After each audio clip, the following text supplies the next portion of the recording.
저녁에 보내드리는 마키아벨리 시간입니다. 박진영 교수가 마키아벨리 진행을 쭉 해왔는데요.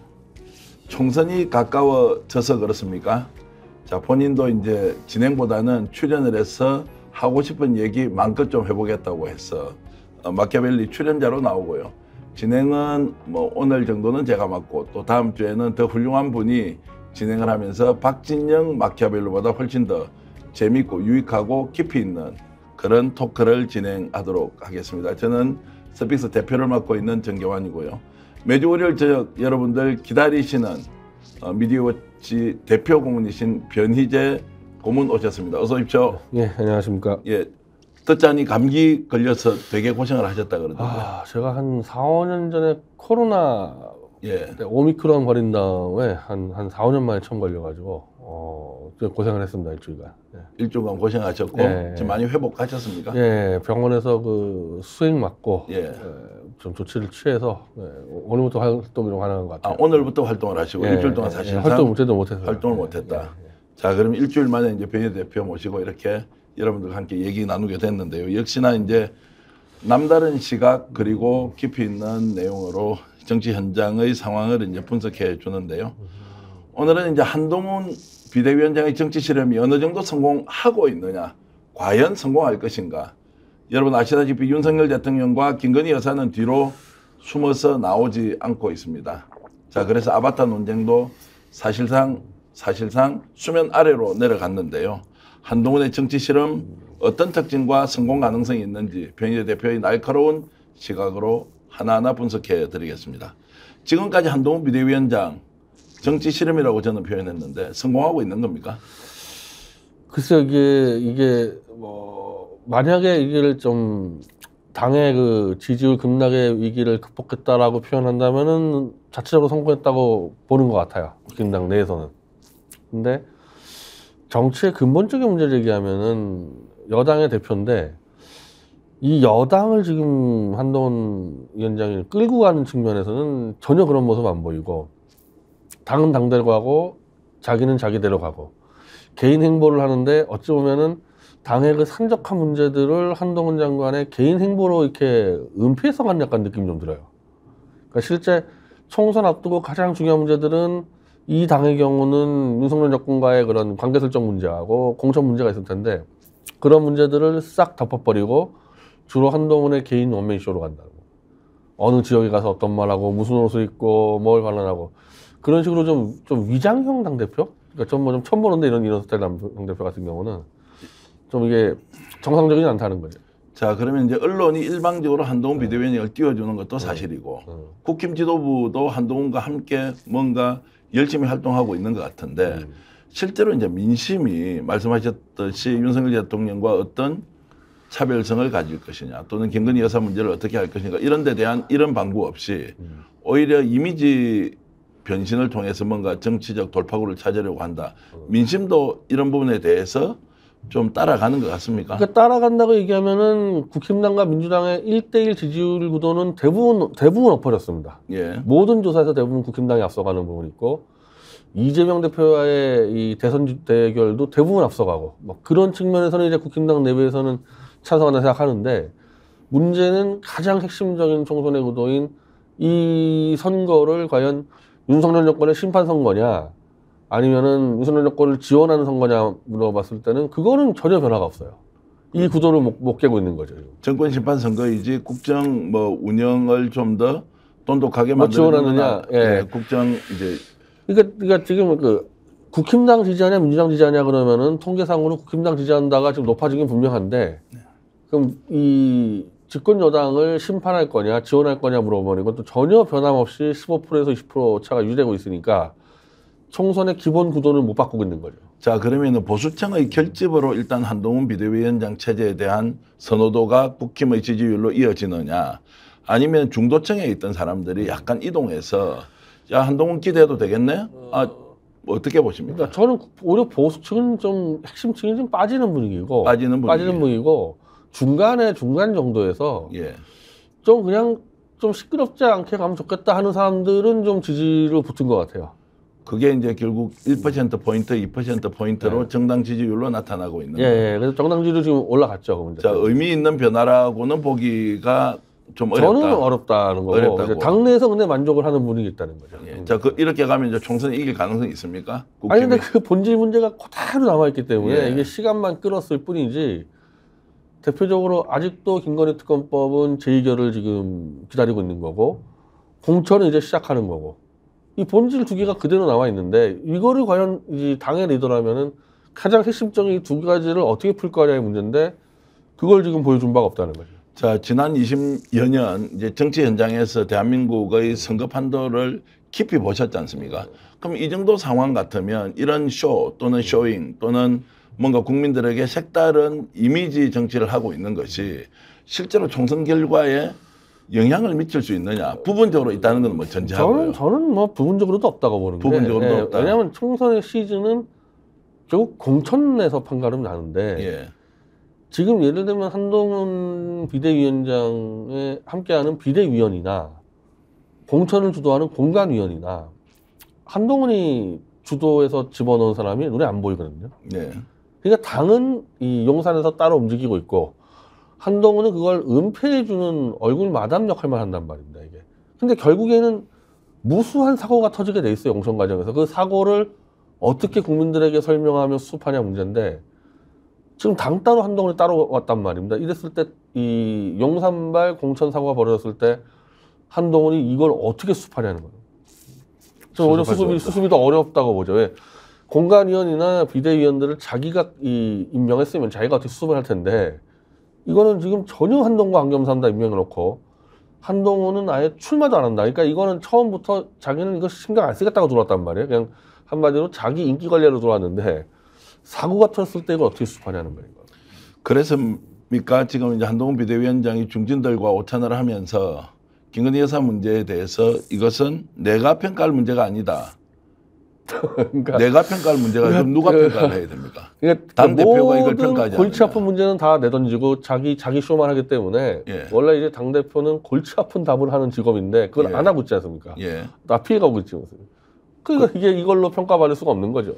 그러니까 이제 겉으로는 대단한 변화를 꾀하는 것처럼 하지만 실질적으로는 뭐 그럴 만한 소재나 이런 것들은 없다고 이제 봐야 돼요. 실제로 그러니까 이게 보수에서 지금 유튜브들이 지금 한동훈을 굉장히 많이 공격을 하고 있는데 예.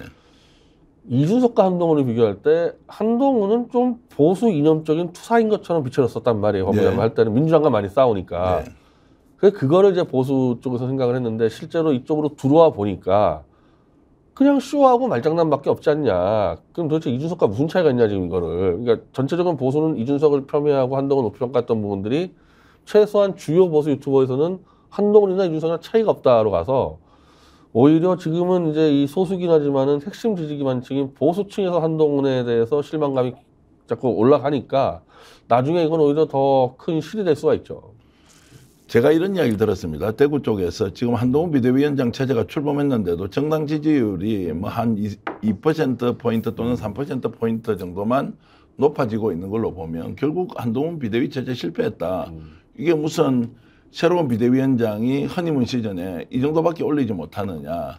그리고 부산에 가서 이제 부산 갈매기 할 때 이거 저 봉다리 영혼이라고 아시죠? 봉지 이렇게 덮어쓰고 하는 거나 오늘은 또 국민 택배를 들고 나왔어요. 뭐 대한민국 국민들이 택배를 시켜놓고 얼마나 이렇게 설레는 마음으로 택배를 기다리는지 모르겠는데 이게 이제 너무 형식에 많이 치우쳐져 있는 쇼 같다. 지겹죠. 사실 메시지를 빨리 보고 싶은데 그러니까 한마디로 공천의 원칙이 뭐며 영남권 물갈이는 어떻게 하는 거며 이런 것들이 나와야 되는 거고 당장 중요한 문제 특검이 벌써 지금 이태원 특검까지도 들어가지 않았습니까? 예. 그건 뭐며 얘기해야 되는데 이런 것들은 답을 다 피하고 이 한마디로 지금 무슨 CF 쇼만 보여주니까 이제 지겨운 상황까지 온 거죠. 그러니까 이제 뭐 국민의힘 의원직이든 아니면 공천 과정에서 뭔가 귀책 사유가 생기면 제복을 안 하겠다. 이것도 뭐 하도 많이 들어본 오래된 레코드판이어서. 아니 이거는 지금 내가 알고 당론에 그렇게 돼 있어요. 예. 네, 당론에 있습니다 이거. 그게 마치 혁신하는 것처럼 이렇게 스스로 드러내는 것이 한동훈다운 모습인가. 그래서 저는 원래 당론에 돼 있었는데 실제 그걸 뒤집어가지고 어떻게 보면 약간 편법을 써가지고 강서구청장 선거 때 나와서 문제가 된 거 아닙니까? 당론 그대로 쓰면 안 나와야 되는 거죠. 이건 뭐 아무것도 아니죠 사실은. 자, 그러면 지금 이제 한동훈 비대위 체제로 똘똘 뭉쳐 있다는 것은 제가 약간 좀 비판적으로 좀 보면 결국 공천 받겠다고 하는 사람들이 주위에 철옹성처럼 사놓고 그렇게 해서 잘한다 이렇게 실질적으로 잘하는 것은 아닌데 잘하는 것처럼 이제 보이도록. 예를 들면 한동훈이 공천권이 없기 때문에 예. 그냥 이 출마자들 입장에서는 이 정도 쇼만 해주면 되는 거 아니겠어요? 예. 큰 사고 안 치고. 결국 공천권은 용산과의 단판 문제지 한동훈은 공천권 인사를 안 하는 거로 거의 지금 다 알려져 있지 않습니까? 한동훈 잘 볼 것도 없는 거고 사고만 안 치고 이 정도만 가라는 얘기겠죠, 이건 지금. 자, 언론에서 지금 보도하고 있는 이제 행태를 보면 뭐 일방적으로 기울어진 운동장에서 너무 많이 띄워주고 있다. 뭐 한동훈에 대해서 실제로 뭐 한비어천가를 심하게 이야기하면 행동 하나하나에 마치 그 팬덤이 생겨서 강력한 좀 지지층들이 몰리고 있다. 이재명 민주당 대표 쪽으로 보면 이게 뭐 개딸들이 팬덤 정치에서 정치 망친다 이렇게 할 건데 한동훈 비대위원장이 하고 있는 것에 대해서는 오히려 정말 강한 팬층이 전국적으로 이렇게 형성된다 이렇게 이제 보도하는 언론의 행태 이런 부분은 어떻게 보세요? 그것을 법무장관 때부터 그렇게 쭉 해왔었는데 예. 근데 자체 그것도 결국에 이제 한계에 조만간 부딪힐 겁니다. 그 부분 자체가. 그 부분이 실제로 총선 승리의 담보가 안 되기 때문에 예. 의미가 없는 거죠. 그러니까 어차피 총선에서의 이 표라는 것은 확장력이 있어야 되는데 뭐 그냥 어차피 보수 찍을 사람들 계속 나와가지고 한동훈 뭐 좀 팬덤하는 부분들이 각 후보들에게 지역을 뚫는 후보들에게 무슨 도움 되겠냐는 거죠. 그래서 이런 부분들도 뭐 올해는 못 갈 겁니다. 자, 한계가 있다고 하면 그 이제 변곡점, 터닝 포인트 이것은 뭡니까? 이제 김건희 특검법에 대한 재의결입니까? 아니면 공천 개입? 아니 일단은 공천이 시작되면서부터 이제 뭐 컷오프부터 쫙 시작될 거 아닙니까? 그럼 매번 그때마다 설명들을 해줘야 되는데 지금까지 한동훈 장관 하는 거 보면은 그런 부분들 민감부터 피해 갔거든요. 그 만약에 그러면 답변을 똑바로 하기 어려울 정도로 파격적인 공천을 했을 때면은 답변을 못 할 거고 대충 답변할 수 있다는 얘기는 그냥 대충 공천했다는 얘기니까 별 의미가 없는 거고 여기 딜레마가 있을 겁니다. 아마. 그러니까 단적으로 좀 오늘 이 김무성 씨가 출마 선언을 했는데 저는 김무성 씨 출마의 배후에는 조중동하고 재벌까지 있을 거라고 보는데 지금 원래 이 한동훈 투입되기 전에 같은 경우는 실제로 김건희 정도는 날리고 일정 정도는 개혁을 해서 간다는 플랜을 짜다가 한동훈이 투입되면서 무효가 됐단 말입니다. 이제 그걸 대비해가지고 일단 김무성 정도가 들어가서 나중에 이제 여차하면은 구원투수 뛰어야 되겠다. 그 집어넣은 상태 아닙니까? 근데 마침 또 이게 영남권 물갈이랑 또 딱 맞물려 있어요. 그러니까 이게 지금 얼마나 앞뒤가 안 맞는 얘기예요. 영남에서 재선말도 갈아친단 말들이 돌아가지고 현재 25명의 판검사들이 지금 출마를 했고 앞으로 한 20명 더 나온다는 얘기인데 그런 상황에서 김무성이 지금 영도에 출마해 버리면 예를 들면 김무성은 공천이 100% 안 되겠죠. 안 되겠습니까? 김무성한테 공천 준다는 얘기는 물갈이 안 한다는 얘기 아니겠습니까? 그럼 김무성은 무소속으로 한다는 얘기인데 그 상태에서 영남권에 물갈이가 들어왔을 때 아마 김무성이 바깥에서 얼마나 세게 질러대겠어요. 그 문제에 대해서. 김무성 전 대표는 지금 그런 상황을 알고 무소속 출마 각오로 나왔다고 봐야 되는 거죠. 그렇죠. 예, 무소속으로 나간다. 이게 한마디로 검찰 세력 견제하러 나온 건데 그럼 김무성과 한동훈이 붙어야 되거든. 그 상황에. 붙을 수 있냐 이거예요. 한동훈이. 과연. 그때도 헛소리하고 다니면은 이제 한동훈 뭐냐는 얘기가 나오겠죠. 그런 과정에서. 자, 그 이야기는 결국 한동훈 비대위 체제가 오래 가지 못하고 총선 전이든 총선 후든 김무성 만약 전 대표가 당선이 되면 이제 정계 개편이나 큰 이런 정치판의 움직임들까지 계산하고 김무성 전 대표가 출사표를 던졌다 이렇게 보는 게 맞겠네요. 영남권 검찰발 영남권 물갈이를 보고 그에 대한 이제 반발이 분명 있을 거라는 걸 보고 김무성이 사실은 지금 김무성 정도 출마한다고 했을 때 정상적인 상황이면 국민들이 반대를 해야 되는데 영남권이 지금 워낙에 분위기가 횡행하니까 야 일단 김무성이라도 나와주면 좋겠다 해가지고 지금 친박이고 뭐 관계없이 일단 지금 좀 백업 하나 나와두는 거 아닙니까 지금. 그래서 이제 좀 비판이나 반발 여론보다는 김무성도 나와서 자기 자리. 오히려 지금 이 전체적인 보수나 내각 영남권에서는 차라리 김무성이 와주면 낫겠다는 생각을 해요. 오히려 검사보다 나을 수도 검사들이 쓸어버릴 수도 있고 그간의 정치를 또 워낙 엉망으로 증창을 했기 때문에 야 그래도 좀 김무성도가 오면은 좀 정신 돌아가지 않을까 그런 기대치가 지금 있는 거죠. 자 그러면은 이제 대구 경북에서도 지금 뭐 최경환 뭐 경제부총리 같은 경우 경산 쪽에는 지금도 여론조사하면은 지금도 엄청 많이 나오고 있는 거니까 그러니까 지금 저기 해남의 박지원 같은 경우 이미 당선됐다고 얘기가 돌거든요. 그러니까 그동안 정치가 얼마나 개판이냐면은 그 정도 최경환, 김무성 뭐 박지원은 이미 은퇴해야 될 사람들이 지지를 받고 있다, 지역에서는.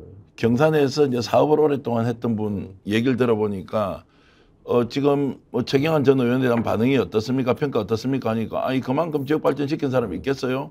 지금 국회의원보다 훨씬 나은데 이러면서 지역 유지들을 중심으로 적극적으로 최경환 전 의원을 밀고 있다고 그러니까 그러더라고요. 지금보다도 이제 과거 노익장들이 나은데 교체된다 했을 때 교체할 수 있는 사람들은 더욱 망일 거라는 생각들을 하잖아요. 네.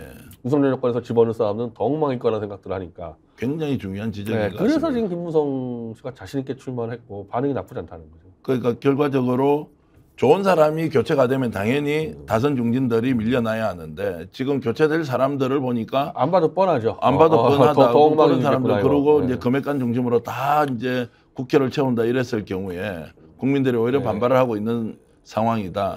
그러면 예를 들어서 이제 조영 의원 대구 수성 어리지 않습니까? 수성 갑 지역구인데 여기도 지금 뭐 검사 출신이 나오고 이렇게 하는데 본인은 뭐 윤석 신당으로 갈지 아니면 지금 국힘에서 공천을 받을지 아니면 무소속으로 갈지. 무소속으로 가든지. 근데 이제 그 정도 중진급들은 뭐 예를 들면 김무성 같은 경우는 무소속이 자신이 있어서 나왔을 테고 네. 저기 지금 이제 거창이죠. 저 김태호 예. 총리 같은 경우도 집권당을 비판하고 있습니다. 집권당 비판하는 얘기는 무소속 각오한다는 얘기거든요. 예. 그리고 아마 뭐 물갈이가 될 게 제가 볼 때 거의 확실해 보이는 저 조혜진 뭐 의원 같은 경우도 밀양의 사원이고 지금 박대출까지도 지금 다 뭐 하는 얘기니까 그럼 그 공천 어찌 보면 이제 공천대 학살일 수도 있고 개울 수도 있는데 그 전쟁이 지금 벌어질 때 한동훈은 대체 뭐냐 이거예요. 한동훈은 김무성이나 그런 중진들 대상으로 맞서 싸워가지고 공천을 돌파시킬 수 있는 사람이냐 그리고 그 정도 영남권에서 영향력 있는 사람이냐. 김무성 전 대표의 출마 선언은 결국 김무성 부산 영도라는 지역구가 아니라 영남 전체의 판도 대구 경북까지 영향을 미치면서 다선들이 또는 중진들이 무소속으로 대거 출마해서 지금 이제 국힘 쪽에서 새롭게 공천할 사람들과 맞짱 승부를 하더라도 이길 수 있다 이런 판단들을 다 하고 있다. 그리고 이제 총선 뒤에는 이제 아마 원래부터 하고 싶었던 지금 재정비. 그게 제가 이제 원래 얘기하는 빅텐트인데 원래 김한길, 이재호 등이 계획했던 대로 이낙연까지 다 끌어가지고 오는 그런 빅텐트를 준비할 거고 당연히. 그 빅텐트는 결국 윤석열 대통령만 배제시키면 되는. 윤석열을 이제 배제를 한 발만 배제시켜야죠. 두 발 배제시키면 그건 탄핵이고 한 발 정도만 배제시키고 하려는. 그러면 지금 이준석 신당도 지금 뭐 개혁신당이라는 이름으로 이렇게 막 달리고 있는데 결국에는 개혁신당으로 가지만 마지막에는 국힘을 다시 잡아먹거나 그쪽으로 리턴하는 방향으로. 예를 들면 김무성이라는 사람하고 이준석이랑 그 관계가 나쁘지 않거든요. 네. 그리고 지금 구도적으로 봤을 때도 김무성 영남권에서 견제해주면서 이준석하고 아마 연대를 하게 됐을 때 나중에 이제 권력 분점이 되지 않겠습니까? 그 사람들 같은 경우가. 자, 이번에 김용남 전 의원 개인적으로 아십니까? 이번에 뭐 저 국회에서 좀 눈물을 흘리면서 탈당 규정을 뵌 적은 없는데 그분이 굉장히 지금 독특한죠. 검찰 주류 생활을 했던 사람인데 왜 저렇게 나왔을까? 눈물을 흘리고 나올 정도면 평소에 이제 스스로 느꼈던 이런 좀 소외감이 얼마나 컸겠느냐 이런 생각도 들고 윤석열 대통령 또는 윤석열 정권의 본질을 본인이 오히려 폭로하겠다 이렇게 이제 나왔어. 그분은 진짜 이 윤석열 대통령이 당에 들어왔을 때 가장 먼저 지지를 했었고 대선 때 열심히 뛰었고 검사 출신이고 쫓겨날 이유가 없는 사람인데 근데 한 가지는 이분이 꽤 많은 시간 동안에 이 종편 평론가로서 활동을 하면서 그래도 거기서는 그냥 예전 같은 경우는 마구잡이로 우겨대지는 않았어요. 요즘엔 뭐 그런데. 그러니까 이제 김용남 전 의원이 내 기억으로는 좀 합리적으로 얘기했던 사람을 기억하거든요. 그러니까 아마 이 정권에서 이 종편 나가면서 윤석열 대통령을 합리적으로 이렇게 좀 비판다고 했었나 보더라고. 근데 그러니까 이분이 종편에 거의 잘리고 지금 종편에 나오는 사람은 대부분 장해찬 같이 그냥 무차별 윤석열 만세 불러야 될 거 아닙니까? 그런 과정에서 소외됐던 것 같아요. 그 얘기는 이제 조금이라도 비판하는 사람은 절대 용서하지 않는다. 예전에 사실은 저도 종편 나갈 때 보면은 보수 논객들 같은 경우는 보수당과 정권을 그런 대로 비판하면서 갔었는 부분이 있었어요. 오히려 저 민주당 쪽이 좀 그걸 덜했었는데 지금은 정반대가 돼가지고 보수 논객 나와서 그냥 무조건 윤석열 찬양만 하게 되니까 이 중간에서 좀 합리적으로 하는 사람들은 다 쫓겨나고 다 물갈이가 된 거죠. 보수 논객들이. 이준석 개혁신당 쪽에서 보면 김용남 전 의원 같은 분이 오면 굉장히 큰 힘이 되는 건 맞는 것 같고요. 명분은 굉장히 충족했죠. 왜 나왔느냐? 그러면 이준석 전 대표가 나왔던 것이나 김용남 전 의원이 나온 것이나 결국 비슷한 처지다. 윤석열 대통령에 대한 건강한 비판 받아주지 않고 결국 그것을 적대시하는 대통령실 분위기 때문에 결국 쫓겨났다. 예를 들어 이제 수원이 지역구인데 이제 이런 분들은 한번 붙으면 붙어볼 만하다 이렇게 보십니까? 어떻습니까? 자, 국힘, 민주당 그리고 김용남 의원, 개혁신당 이렇게 가면 그 수도권은 쉽지가 않대고요. 아마 민주당이 훨씬 더 유리해지는 구도가 되겠죠. 근데 보통 민주당이라고 또 그렇게 단일도 유지될 수 있는 건 아니니까.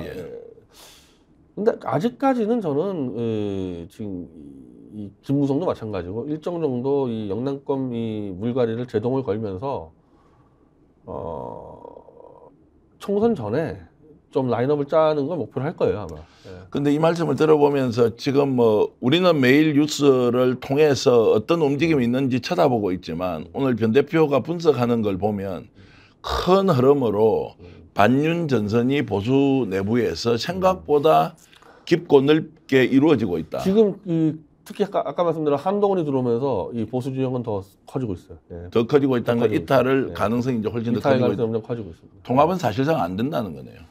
아니죠. 이걸 압박을 해가지고 압박을 해서 윤석열을 뒤로 물려가지고 통합을 하는 방법을 쓰겠죠. 한동훈이 그 카드를 쓸 수 있어요. 한동훈 빠지고. 안 되는 거고 빠지고 바깥에 있는 사람들이 이제 압박을 해가지고 총선에 이제 이 승패를 담보로 잡고 윤석열 압박해서 검사 공천을 물리게 하고 김건희 특검법을 받아들이게 하고 그런 식으로 총선 전에 승부를 걸려고 그러겠죠. 실제 가능성이 있을 것 같습니까? 저는 근데 이제 문제는 그게 이제 이 어느 정도여야 되는데 이 총선에서 자기들 당락을 거고 이렇게 해버리면 이게 싸움이 그냥 갑자기 확 커질 수도 있어가지고 그러니까 제가 말한 대로 이 사람들은 윤석열을 한 발만 빼게 해야 되는데 두 발을 다 빼게 하는 수도 있는 이 싸움 벌어지다 보면은 진짜 이거는 뭐 완전히 야당이 윤석열 때려서 갈 수도 있기 때문에 그 부분은 예측 불가합니다. 자, 그 부분은 이제 이쪽에서 어느 정도 힘으로 밀어붙이냐의 문제고 저희들이 알고 있는 거는 윤석열 대통령이나 대통령실은 어떤 경우에도 우리 뜻을 거역하면 절대로 수용하지 않는다. 확고하다고 아는데. 근데 사실 이 한동훈 들어오는 과정을 볼 때는요. 굉장히 많이 흔들렸어요, 윤석열 입장에서. 그래서 김건희를 거의 뭐 이제 조중동에서 아마 사람들 기억나실 텐데 쫓아내라, 사과로 보내라 뭐 굉장히 했었거든요, 조중동이. 흔들리는 과정에서 한동훈을 투입했는데 한동훈이 이 부분들을 정리를 못 해주면은 그러니까 이 공천 반발이나 이런 부분들을 정리 못하고 혼자만 유의하고 다니기 시작하면은 뭐 한동훈 체제 무너지는 거거든요. 그 다음에는 답이 없지 않겠나. 한동훈 비대위 체제가 개인적으로 총선까지 간다 못 간다 이런 거 전망하시면 어떻습니까? 아니 비대위 체제라는 게 한동훈 체제가 아니라 한동훈 한 명입니다 이거. 비대위는 다 딴 사람들이 임명한 것 같고 비대위원들 혼자인데 혼자 뛰다가 뭐 더 이상 할 것도 없고 뭐 도움도 안 된다 싶으면 이 사람은 그냥 집에 가면 되는 사람이에요. 출마도 안 할 거기 때문에. 일반적으로는 재의결 국면에서 이제 국힘이 어떤 뭐 좀 셈법으로 나올 것이냐, 민주당은 어느 시점에 재의결 시도를 할 것이냐 이제 이런 것인데 말씀 들어보면 그것보다는 내부에서 훨씬 더 많은 균열이 일어나고 있고. 그러다가 이제 한동훈 자체가 이 당에 이 얼굴 마담에 있는 게 이 당의 선거에 도움이 안 된다 싶으면 한동훈 보내버릴 거 아닙니까? 공천까지 못 갈 수도 있다. 공천하는 과정에서 좀 뭐 선거 당일날까지 한동훈이 있어야 될 이유도 없고 그때까지. 지금 그러면 국민이 속고 있는 것이다. 그러니까 예를 들면은 비대위가 지금 같은 상황에서 성공했던 비대위가 2012년도 총선 때 박근혜 비대위인데 박근혜는 비대위를 다 자기가 데려와가지고 이상돈, 김종인 데려와서 자기가 공천하고 자기가 승부 전 거 아닙니까? 이거는 똑같은데 지금하고 한동훈 한 명만 지금 바꿨단 말이에요, 김기현하고. 그럼 선거 가다가 도움 안 되면 한동훈 내보내는 거죠. 시청자 여러분들께서 지금 보고 계시는 이제 스픽스의 마키아벨리 변희재 대표편인데요. 여기서 분석하는 내용과 여러분들이 KBS 9시 뉴스, MBC, SBS 그리고 종편 방송에서 한동훈 비대위원장이 얼마나 적극적이고 또 열정적으로 전국을 순회하고 있느냐 여기에서 나오는 느낌과 오늘 분석하신 내용 비교 한번 해보십시오. 이게 어쩔 수 없이 국민들에게 보여주는 한동훈 비대위원장의 모습이 실제 내막까지 총선에서 힘을 발휘할 만한 그리고 지지층들을 더욱더 확보해 나가는 과정이 아닐 수도 있다. 이런 의심을 하면서 여러분들 방송을 좀 봐주시면 좋겠고요. 지금 우리 슈퍼챗 보내주신 분이 계신데 공주님께서는요. 변희재 대표님 항상 응원 드리고 고맙습니다. 건강 유의하셔요. 이렇게 해주셨는데 혹시 아시는 분입니까? 공주님이? 모르겠습니다. 아 그렇습니까? 예. 어쨌든 슈퍼챗 보내주시고 좋은 응원의 글 예, 주셔서 감사합니다. 그리고 캠퍼님, 이치루님, 스마트님, 그리고 이동원님, 많은 분들이 메이플님까지 변희재 대표를 응원해주고 계신데요. 다양한 의견을 들어보시고 여러분들과 조금 다른 의견이라도 우리 사회가 토론과 또는 논쟁을 통해서 더욱더 발전한다는 거 아시면서 저희 마키아벨리를 들어주시면 더욱더 고맙겠습니다. 제가 중간 광고를 조금 하고 넘어가겠습니다. 광화문살롱 유기농 쿠키 세트인데요. 제가 광고를 여러 번 했습니다. 유기농 밀가루로 만든 광화문살롱 쿠키 세트 9가지 종류 43개의 쿠키가 있는데요. 스픽스몰에 가셔서 주문하셔도 되고요. 그리고 네이버 스토어에 스픽스 광화문살롱이라고 쳐주셔도 여러분 구매할 수 있습니다. 드신 분들이 너무너무 맛있다. 저도 정말로 좋아하는 쿠키고요.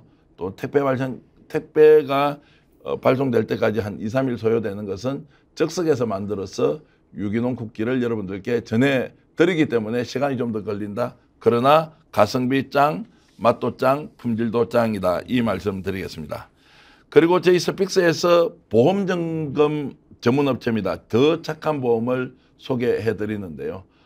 저기 이제 하이파이브를 하고 있는 모습 여러분 보고 계십니다. 혹시 여러분들이 가입하고 있는 보험 또는 앞으로 들어야 할 보험에 대해서 상담을 하고 싶다면 내 보험이 정말로 잘 들은 건지 앞으로 들 보험은 어떤 보험을 들어야 하는지 또는 여러분들이 사업을 하시거나 개인적으로 재테크 또는 각종 재테크와 관련된 제도를 알고 싶으면 카톡이나 문자로 상담 예약 남겨주시면 됩니다. 제가 저기에 계신 분들 직접 만나 뵙고 얼마나 열정적으로 정의롭게 하는지 잘 알고 있습니다. 1644-1236이고요.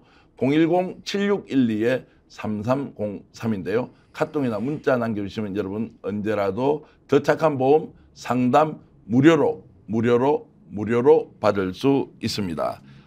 전국 어디든 방문 상담도 가능하다고 하니까요. 내 가족 보험, 내 보험 한 번씩 점검해 보시면 좋겠습니다. 제가 이제 광고를 생각보다 잘하죠. 우리 PD들 반응이 별로 없습니다. 제가 광고를 잘하고 있다. 그래서 내일 어떤 이제 결과가 나올지 좀 더 보겠습니다. 자, 변 대표 이제 제가 주제를 좀 넘겨 보겠습니다. 생각보다 이준석 빅텐트 또는 이준석 개혁신당 이 빠른 속도로 확장을 하고 있다고 저는 느끼는데 어떻습니까? 아니요. 만약 빅텐트라는 걸 지금 나오는 게 무슨 금태섭 양양자 이낙연 얘기한다면은요. 그건 원래 예정이 됐던 거기 때문에. 예정됐던 것이다.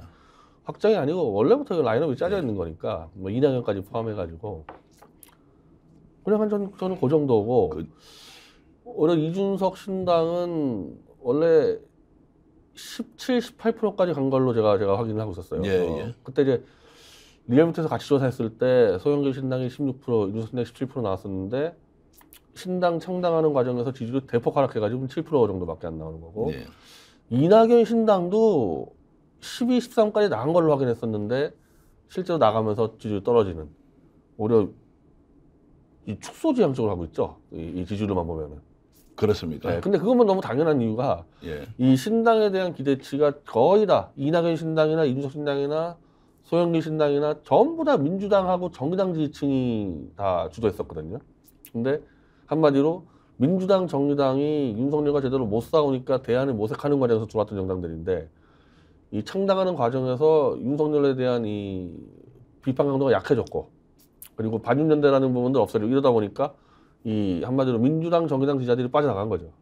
제가 이제 두 번째 주제로 변 대표하고 의논을 좀 이제 토론을 해보고 싶은 게 지금 이제 거대 양당 민주당, 국민의힘을 빼고 한쪽은 보수신당, 한쪽은 진보신당 이렇게 해서 이제 두 축으로 지금 갈리고 있는데 지금 그런 식으로 되고 있죠. 자 그렇게 보면 그것이 빅텐트로 가든 스몰 텐트에 머물든 이것이 이번 총선에 이제 어느 정도 영향력을 미칠 것이냐 이준석 신당 같은 경우에는 뭐 조홍천 또는 이원욱 뭐 이런 사람들과 함께 뭐 미래대통합이라 이러면 뭐 합친다 만다 막 이런 게 이제 논쟁이 되고는 있지만 결국 거기에 주인은 이준석이라고 봐야 되지 않겠습니까? 아니 이준석 신당하고 예를 들면 조홍천 뭐 이 합쳐진다라는 거는 저는 거의 불가능하다고 보고. 아 지금 그래서 직접 만나서 이렇게 하는 건 어떻게 봐요? 저는 결국 여기에는 누가 들어와야 되냐? 김한길, 이재호가 들어와야지 통리가 딱 맞는 거거든요. 지금 이 라인업에는 지금. 김종인 전 비대위원장이 아니고. 뭐 그분은 어차피 브레인이니까. 예. 뭐 만약에 근데 그분은 아마 윤석열 개입하면 절대 안 들어올 거고 제 생각에는. 그러니까 지금 이 라인업을 구상하고 짜는 사람은 저는 김한길, 이재호라고 원래부터 제가 그 주장을 했던 거고 그렇게 됐을 때 연결되는 거죠 이게. 이준석부터 이낙연까지. 근데 이게 안 들어오면 이 사람들이 이건 도저히 시너지가 안 나죠. 그럼 독자 노선으로 갔을 경우에는 극히 제한적으로 영향을 아니 이준석하고 이낙연이 손을 잡고 어디서 이거 양쪽 다 노리는 지역이 다른데 이준석은 대구라 그러고 있고 이낙연은 호남이라 그러고 있는데 어디서 표를 얻습니까 이거? 예. 그러면 결국 이재호, 김한길이 들어온다는 얘기는 뭡니까? 김한길이 들어온다는 얘기는 윤석열 레프트 신당 얘기하는 사람 아니에요? 예. 결국 윤석열 레프트 신당의 이 톱니 바퀴들이 지금 밖에 있는 거거든요. 이준석 플러스 김태섭, 양양자, 이낙연까지도. 그게 결합되면 딱 맞아떨어지는 거죠. 그러면 국힘은 어떻게 됩니까? 그 상황에서. 국힘은 이제 사실상 국힘이죠. 예. 국힘에다 이제 붙이는 거죠, 이것들을. 그러니까 한동훈을 밀어내고 밀어내고 이게 이제 원래부터 조중동하고 재벌이 짰던 판이었는데 한동훈이 들어오면서 이게 약간 밀려난 거 아닙니까? 그래가지고 이준석이 실제로 탈당 안 한다는 얘기가 어디서 나왔었던 건데 한동훈이 밀고 들어오면서 일단 다 바꿔 나온 거 아닙니까? 한동훈 이 체제 이후에 이제 이 다음 체제를 준비한다고 저는 보고 있어요. 그렇게 보고 계신다. 그러면 이제 진보신당인 지금 이제 그 개혁연합신당 일단 3개 정당 좀 군소정당입니다. 기본소득당, 열린민주당, 사회민주당. 원래 이제 소영길 대표 구속되기 전부터 이 촛불 집회하는 그쪽에서부터 많이 나와서 이건 이제 구체적으로 윤석열 퇴진당을 가지고 이제 기획을 했던 거죠. 근데 그게 이제 지금 현실화를 하면서 준연동형 제하에서의 이른바 비례정당 윤석열 퇴진당으로 기획을 지금 하고 있는 겁니다. 지금 준연동제로 간다고 보지 않습니까? 혹시 병립형으로 돌아갈 수도 있다고 봅니까? 준연동형으로 거의 결정난 걸로 저는 전해 들었습니다. 양쪽에다 그러니까 이 준연동형제로 직접적 영향받는 데가 정의당이지 않습니까? 정의당의 김종대 전 의원이 뭐 확신을 했고 통보 받았다 그랬었고 참여하는 이 개혁신당에 참여하는 사람들도 통보 분명히 받았다. 자, 통보를 받았다는 것은 우리가 구체적으로 이야기를 해도 됩니까? 민주당으로부터 누구로부터? 아 근데 누구로부터는 제가 못 들었는데 이 당을 주도하는 사람들이 확실히 받았다고 했기 때문에 이제 준연동적인 확정됐다고 보는데 당을 대표하는 한 2, 3위 정도의 서열에 있는 분한테 지난번에 정의당을 위성정당 만들어서 뒤통수 쳤다가 아직까지 정의당과 감정이 안 풀리고 있는데 여기서 또 사기쳤다가 이건 뭐 끝난다는 얘기잖아요. 그래서 제가 전에 듣기는 이재명 대표가 병원에 있을 때 생각이 바뀌었다. 자 그러면은 이제 연동형으로 간다. 지금 현재 체제대로 총선을 치르게 되면. 근데 다만 이제 연동형이 지난번에는 47석 중에서 30평이 연동형이고 17석이 병립형이었단 말이에요. 근데 이번에는 부칙이 빠지면서 47석 전체가 연동형 돼야 되는데 홍익표 원내대표가 반반하자 그래가지고 또 조금 반발하고 있습니다. 무슨 반반이냐.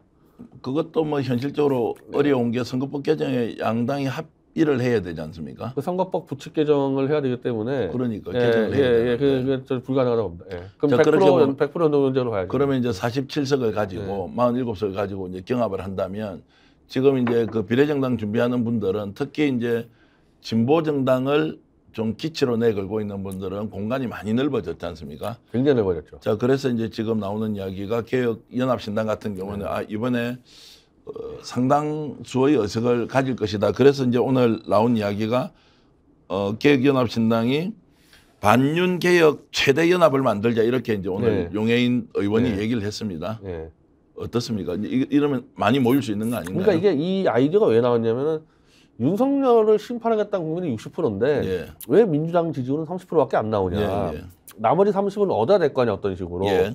그 30이 중도일 수도 있고 보수일 수도 있고 급진보일 수도 있지만은 민주당 틀을 벗어난 걸 만들어 보자. 그러니까 거기서 나온 거기 때문에 이게 바로 그러니까 반윤 개혁의 최대 연합이라는 거죠. 그리고 민주당 플러스 알파가 되는 거죠. 그리고 이분들은 민주당과 척을 지거나 민주당에 반대하는 것이 아니라 민주당의 진보성을 확보하기 위해서 오히려 이런 이제 그 반윤 개혁 정당으로 진보의 기치를 걸어야 한다 이렇게 이제 강조를 하고 있거든요. 좀 쉬운 말로 하면은 예. 전위부대가 되겠다는 거예요. 그러니까 예. 민주당이 덩치가 커서 168석이니까 못 사는 거 아니냐. 예. 그러면 48석 중에서 한 30석 정도를 갖고 이 당들이 나눠가지기 때문에 뭐 5석짜리, 10석짜리, 2석짜리 있을 거란 말이에요. 이런 당들이 기동력 있게 윤석열 정권을 포위해서 끌어내리자. 그러니까 민주당보다 한 발 두 발 앞서가는 정당 만들자 이렇게 된 거거든요. 그 과거에 저는 더듬어 보면 기억을 이제 지역구 투표는 민주당이 하고 그리고 비례대표 투표는 진보정당이 했던 이제 이런 많았었죠. 기억들이 많지 않습니까? 그래가지고 아마 그 당시 통진당이나 민노당이 막 13%씩 그 비례표 확보한 적이 있었죠. 그리고 10석 뭐 전후로 이렇게 얻고 이렇게 했는데 이번에도 이제 그럴 정도로 갈 수 있다 이렇게 전망을 되겠습니다. 이번에는 이제 완전히 이제 준연동제이기 때문에 민주당은 이제 비례를 안 내는 거고 예. 이 비례 정당이 전체 가는데 현재 이 사람들의 목표는 47석이잖아요. 비례대표가 30대 17로 가져가자. 그러니까 국힘당은 유성정당 낼 거 아닙니까? 국힘당 17석이면은 이 윤석열 퇴진 비례정당이 30석. 그게 목표로 하고 있습니다. 자, 그러면 이제 송영길 전 대표를 지지하는 사람들도 이쪽으로 들어가서 원래부터 송영길 대표가 송영길 신당이 아니고 송영길 대표가 얘기한 게 이거예요. 이거다. 여기다가 자기가 들어간다는 거예요. 그러면 이제 송영길 전 대표 쪽에 있는 분들이 이게 다 모일 거고 또 조국 신당 이야기도 있었는데 조국 신당은 지금 제가 알기로는 용해인이라고 손잡고 조국 대표도 일로 들어오는 걸로 제가. 그러면 오히려 이게 이제 실질적으로 좀 빅텐트 진보 진영에서 물론 이게 이제 지역구를 어느 정도 가져갈지는 알 수 없지만 현재로서는 지역구는 안 가져가는 걸로 하고 있는데 근데 이제 이 개혁연합신당은 하나의 이 여러 정당에 뭉쳐서 만드는 당이고 예를 들면은 열린민주당 뭐 기본소득당 있단 말이에요. 있었을 때 이 사람들은 이 당에서는 지역구 몇 석 나갈 수는 있어요. 이 당에서는 안 나가지만. 안 나가지만 이제 비례대표는 이쪽으로 끌고 와야 되니까 지역구 출마가 이제 의미가 있다 이렇게 이제 생각하면서 간다고. 그렇죠. 자, 그러면 이제 비례대표의 촉으로 보면 47석이 실제로 이제 100% 연동형으로 간다고 보면 이번에 그 진보 진영의 이런 이제 연합 정당은 몇 석 정도 할 것 같습니까? 일단 첫 번째로 이 당에 지금 민주당이 지분 요구를 하고 있거든요. 민주당 지분 요구가 높으면 높을수록 이 당은 실패할 가능성이 높아요. 왜냐면 민주당 지분 요구가 높으면 민주당은 똑같이 민주당이 카바를 못하는 걸 하기 위해서 만들었는데 이 당의 지분에 뭐 70% 달라 민주당이 그럼 민주당은 똑같지 않습니까? 그럼 이거 실패할 가능성이 높기 때문에 민주당이 한 20, 30% 정도 지지율이야. 그러면 30석 중에서 뭐 한 많아야 한 5, 10석 정도. 요 정도로 멈춰줘야지만 이 당은 더 커질 수가 있고 이 비례 공천 문제를 지난번에 열린민주당이 세석할 때 전당원 투표로 결정을 했다는 거예요. 지난번 열린민주당이. 그러니까 지금 이 당도 국민들이 납득할 수 있을 정도로 투명하게 비례대표를 선정하는 과정에서 누가 봐도 윤석열하고 제일 잘 싸울 수 있는 사람들이 포진을 하느냐. 거기에 이제 승패가 달려있죠. 정의당은 어떻게 할 것 같습니까? 정의당은 지금 홀로서 용해인을 들어오라는 건데 여기에. 그게 지금 이게 좀 복잡한 문제가 많아요. 정의당은 녹색당 정의동사 합당했을 때 여기 들어오겠냐 정의당이 지금 찬반이 팽팽한 것 같은데. 감정의 골도 있고 민주당과의 골도 있고. 그리고 어차피 이게 이 연동형상에서의 싸움이면요 꼭 안 들어와도 예를 들면 정의당이 자기가 5% 10% 따서 가면 되는 거거든요. 그러니까 일반 유권자들도 이 개혁연합신당을 봤을 때 똑바로 잘한다고 여기 찍으면 되는데 시원찮다고 정의당 찍으면 된단 말이에요. 그러니까 꼭 정의당에 합류할 필요는 없어요. 큰 틀에서 텐트가 만들어질 가능성보다는 각자 자기 위치에서 할 만큼 해놓고 정의의 이제 방향성을 국민들에게 제시하고 평가받는. 그러니까 저는 정의당 변수보다도 민주당 변수가 제일 커요. 민주당이 이 개혁연합신당의 지분을 과도하게 요구할 건가 안 할 건가. 총선 전체를 놓고 보면 이재명 당대표가 이번 총선에서 이기자, 국민적 승리를 가져가자 이러면 개입 안 하는 게 더 나은 겁니까? 그러니까 이재명 대표가 제가 병립형이 한다서 깜짝 놀랐던 게 그건데 이재명 대표는 연동형으로 간다고 했을 때. 병립형으로 한다고 갈 수도 있다고 했을 때. 자기 측근들 몇 명 지금 앉혀서 해결할 되는 문제가 아니거든요. 지금 사법기 몇 개가 걸려 있습니까 재판이 지금. 그리고 대권 주자잖아요. 그러면은 판을 넓혀서 이겨야 되는 사람이지 측근이 뭐 비례 몇 개 따냐 중요한 게 아니지 않습니까? 이재명 대표 입장에서. 그러니까 이재명 대표는 최대한 반윤 진영을 크게 이기면 되지 민주당이 포지션 몇 개는 전혀 관계가 없어요. 이 사람 이 진로에는.